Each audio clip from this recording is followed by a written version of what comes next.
سبحان الحي القيوم الذي أحسن كل شيء خلقه، خالق كل شيء ومدبر جميع الأمور. انظر إلى هذا الضفدع ماذا سيفعل. سبحان الله وبحمده. جف الماء، وهذه الحيتان سوف تموت وتهلك لا محال.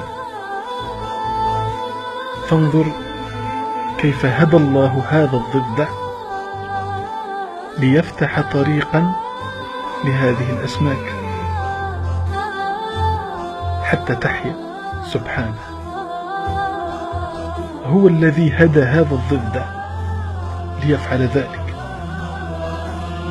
الذي أعطى كل شيء خلقه ثم هدى هذا الضفدع ليفتح هذا الطريق لهذه الأسماك حتى تنجو من الموت.